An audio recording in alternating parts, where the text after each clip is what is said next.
What's good, YouTube? Welcome back. Today it is a LazyDaze channel and we're back at it again with some more history reaction for you guys today. And today we have History of England Ashes.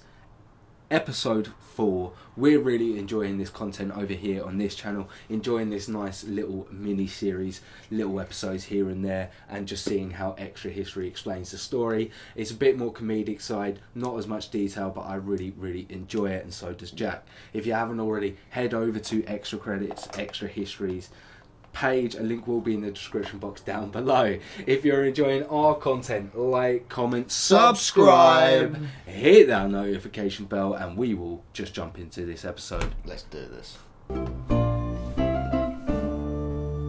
Bertrand du Guesclin was a French hero. He realised that the English were formidable on the set-piece field of battle, but that the French had far greater resources, that if fought in the right way, the English could not win in the long term. So Guesclin and his new king, Charles V, listened to the words of the Roman general Quintus Fabius Maximus. If you can win a battle without having to fire a shot in anger, then you are the true victor. Guesclin avoided battle. He fortified French towns to choke the English free companies. He took the war to the lands held in France by the English. The English were forced onto the defensive. Now it was the new subjects of the English crown, suffering from fire and sword. He won over French barons in English-held lands to come back to France. He fought only when the odds were overwhelming in his favour and when he could choose the battleground. Smart. Edward fought back. He appealed to English patriotism by using the English language. At the start of the war, he'd warned that the French were trying to eradicate English, to destroy all memory of the English people. So what it was, it's kind of got a point. So basically, because the French took over our crown, the nobility only spoke French, and the English language was a peasant language.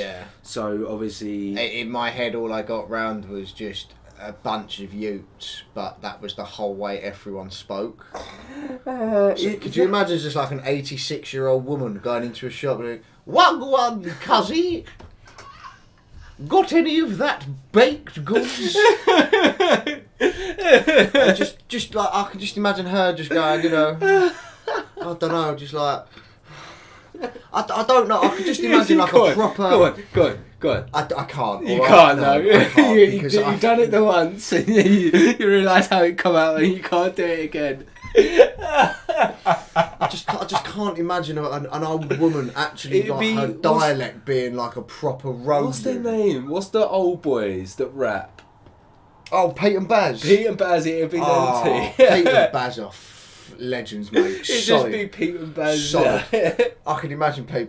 Oh, I'd love that. I'd solidly love that. So funny. But yeah, I understand that French nobility in that, and there is a delay.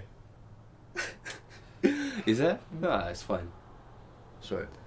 Oh, you funny fucker. After the war, he'd warned that the French were trying to eradicate English, to destroy all memory of the English people. In 1362, for the very first time, Parliament was opened in English and it now became the language of the law courts. Previously, all of this had been done in French. In the 1370s, royal proclamations once more sounded the alarm of the threat to the English language. But nothing seemed to work. Even English victories turned to failure. In 1367, the Black Prince won a battle against Guesclin in Spain as extraordinary as any. But the English fought on behalf of a villainous man, Pedro the Cruel, whose greedy schemes were doomed to failure. And in this fight on behalf of an evil man, we get to one of the great tragedies of the 100 Years' War. For here, the Black Prince contracted an illness that would stay with him until his death, and which robbed him of his powers and humanity. In fact, death stalked the English camp. The great Earl of Lancaster had died in 1361, other captains fell thick and fast. Warwick in 1369, John Chandos in 1369, Walter Manny in 1372, and in 1369, Edward's queen and soulmate Philippa joined them too. Edward's court, the bright and glorious assembly of all the talents, unstoppable, for whom all turned to gold, was falling to pieces. And in France, English campaigns seemed now to do nothing but wander aimlessly in the countryside, while the conquered French nobles conspired with Guesclin to open their gates to any passing French troop. As the glory turned to ashes, the strain showed. The Black Prince, supposed model of chivalry, butchered the people of Limoges with a brutality that shocked even the English. The story of Edward III and his son, the Black Prince, is in many ways a story of tragedy, of two men whose talents and achievements made them shining heroes of their time, exemplars of chivalry, worshipped by their contemporaries, but who saw their triumphs turn to disaster and their lives turn to personal tragedy and loss. Death in 1360 would have been such a better career move. Edward's mind had become weak and enfeebled. In the vast royal palaces, lost without his queen, Edward had taken a mistress, Alice Perrers. Alice created a clique around him through which Edward's nobles and even his sons couldn't penetrate. Alice persuaded Edward to appoint incompetents to military command on the basis that their support for her was more important than their military capability. Alice became daily richer and more powerful. In France, England's cause became more hopeless by the day. In 1373, all of what had been gained had been lost, and the last great captain of the glory days, the Captal de Buch, was locked in a French jail where he'd spend the rest of his days too dangerous to release.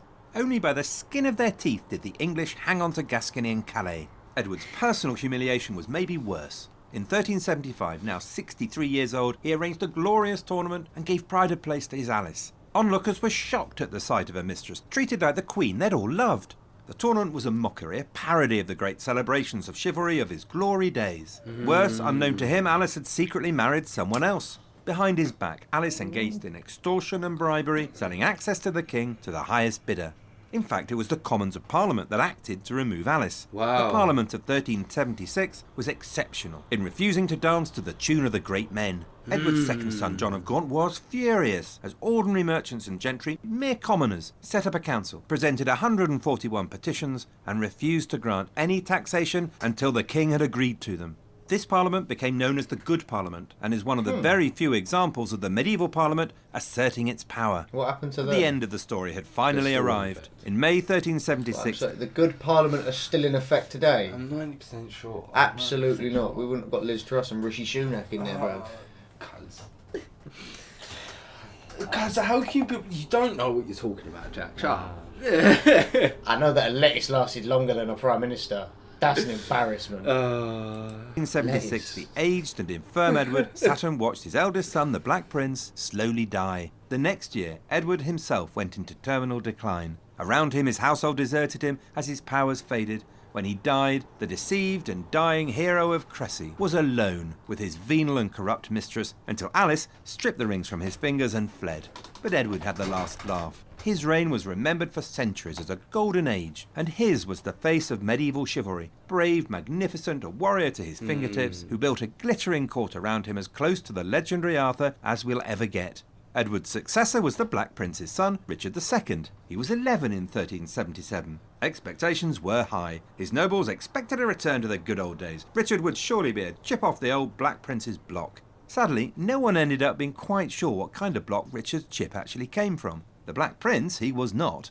In 1381, a rebellion by impoverished peasants tore through London. Peasants destroyed the royal uncle John of Gaunt's Savoy Palace, ransacked London, and beheaded the Archbishop of Canterbury. Not a stellar recommendation for the quality of his reign.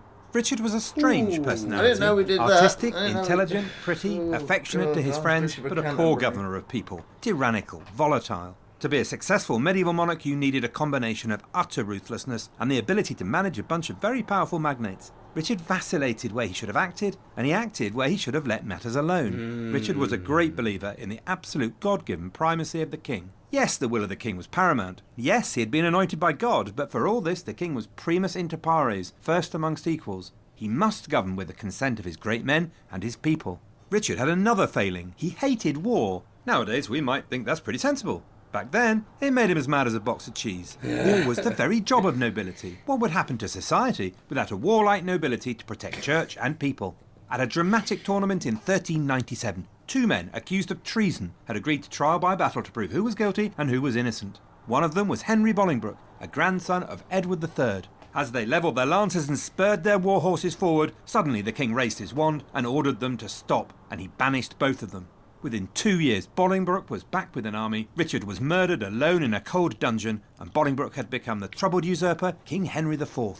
Fortunately for the English, the French could take no advantage. The new French King Charles VI was a minor in 1380, and the French never dealt well with minorities. Their dukes, the brothers of the old king, squabbled and pinched each other. Just when Charles VI assumed power and restored balance, he began to suffer from a mental illness that would afflict him for the rest of his life. At one point, he was convinced he was made of glass and terrified he'd be shattered. It was a disaster for France. Meanwhile, the young man who'd fought with his father, King John at Poitiers, was now a grown man, Philip the Bold, Duke of Burgundy. Duke Philip had become so fabulously wealthy and so powerful that for much of the 15th century, his dynasty was practically independent from control by the French Valois kings, and the struggle between the French crown and Burgundy would allow France once more to be ravaged by their ancient enemy.